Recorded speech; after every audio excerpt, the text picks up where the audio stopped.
Policy changes in schools across the country have led to a very interesting development. Kids are wanting iPods for Christmas again? Now, as happy as this makes me, I'm sure there are others who may be left a little bit confused right now. And if you're a parent that's not super tech savvy and not even sure where to even look to buy an iPod, I'll get you a few of my best suggestions to help you at least get pointed in the right direction after a quick message about the charity this video is supporting. This video is sponsoring World Computer Exchange, a nonprofit that refurbishes donated computers and electronics and ships them to schools, libraries, and youth programs around the world. They're helping close the digital divide and give kids the tools to learn, create, and connect. Consider donating your old, unused tech today by going to worldcomputerexchange.org. 100% of the ad revenue from this video will be donated to this charity.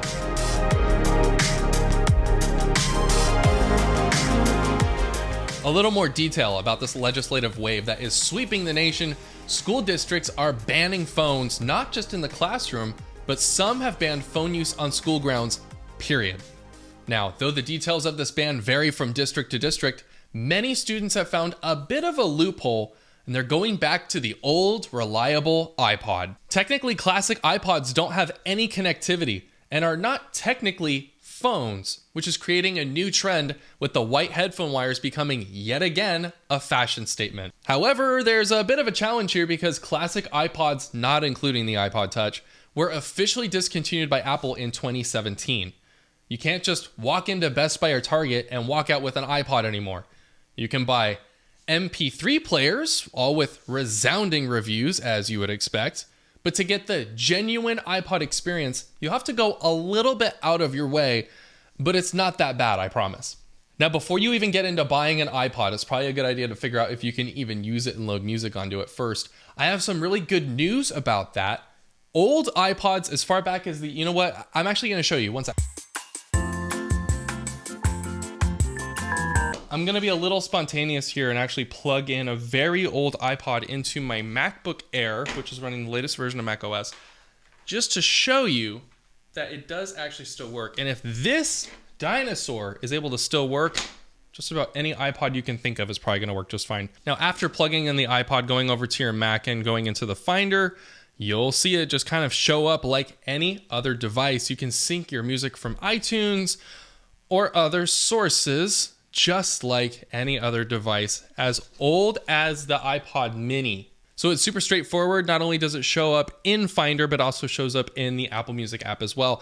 This is very true for iTunes on Windows in the same regard. It should work just the same as what I'm showing you right now. So this random little tangent aside, I want to actually show you where to buy iPods like this so you can actually use them by plugging them into your Mac. Before I get into it, though, I want to let you know that none of the following outlets are paid sponsorships, as much as I wish they were.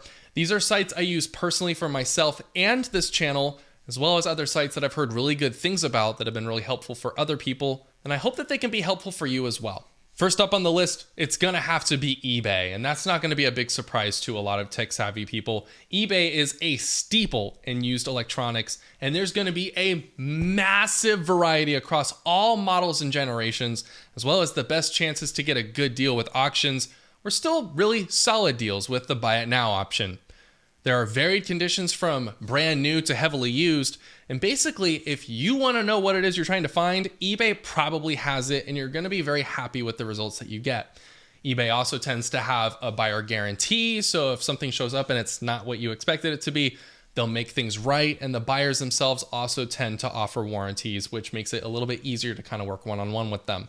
Drawbacks to eBay are that you have to know what you want. Choices can be overwhelming. If you just kind of go in and type in iPod into the search bar, it's going to be a mess full of all sorts of generations, sizes, whatever. It's going to be really difficult to navigate unless you know specifically that you want an iPod Nano 4th generation 8GB.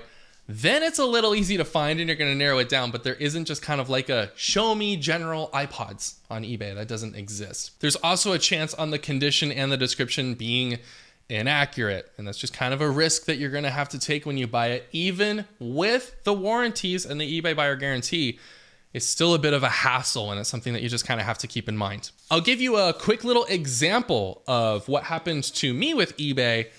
I've bought so much from eBay. That's all gone very, very well.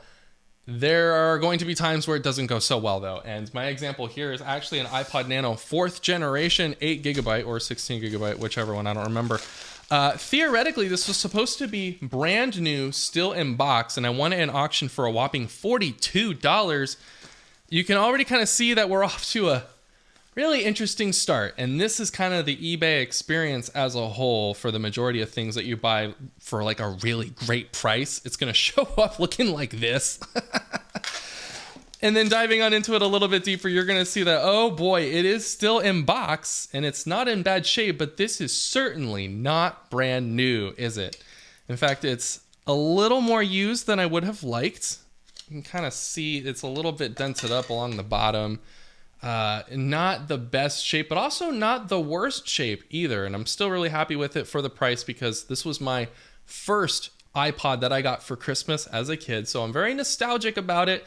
Definitely not mad that it's not the condition that it stated it was. However, yeah, it's still a little bit disappointing. It also came with other accessories. It came with the manuals, and I believe it even came with a charging cable. Yes, it did come with a charging cable. So kind of like new, but also definitely not new. So those are the things you have to take a risk with on eBay. And if it seems too good to be true, it probably is too good to be true. But it's worth it to at least try. Now, eBay is mostly online purchases. If you want to try something a little more local, Facebook Marketplace is always a great place to at least check out. This is the best opportunity for the very best deal you can possibly get because you can haggle with them if you want. And you can really kind of decide how much you're willing to spend on something based on the condition. And a benefit on top of that is being able to see that condition in person before actually buying it and giving over that money. You can check it, test it, see if it is what you're happy with. If it's not, haggle. You may get an even better deal. It's not too bad. There's also no shipping wait times. You get it that very same day if you want. You can go grab it right now, which is very convenient. Now, the drawbacks of Facebook Marketplace are no warranty at all. You're buying it as is. If you try and go back to that buyer and say something's not right, you're never going to hear from them again. There's still a chance to get scammed here. There's knockoff and counterfeit iPods, and you're going to have to know what it is you're looking for to make sure that you're not falling for something like that. You also have to meet up with a total stranger, often in public, but sometimes if you're courageous enough, you can go to their house or have them come to yours. But I highly recommend to not do that. It's up to you if you want to or not. Getting into a little more official here, in fact, a lot more official, is Back Market.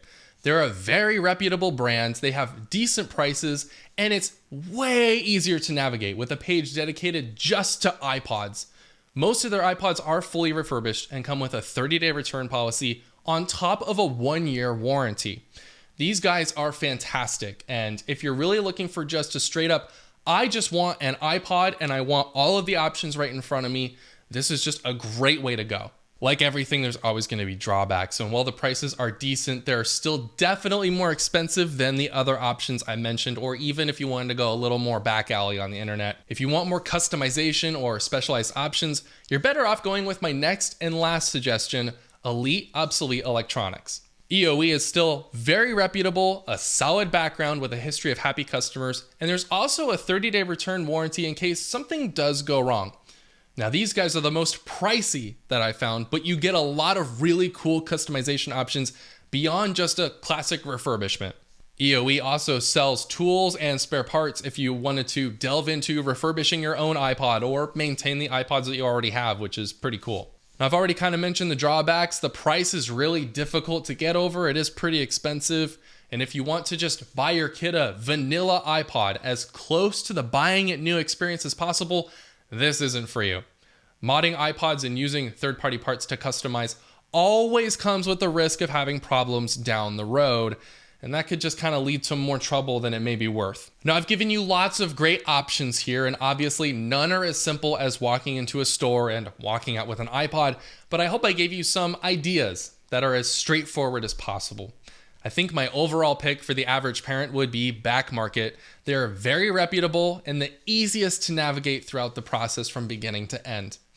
Links to all of the options that I have listed are available in the description if you want to explore those more. And I'm sure there's endless numbers of options besides the ones that I listed. So if you want to dig through the comments, there's probably going to be others leaving recommendations there as well.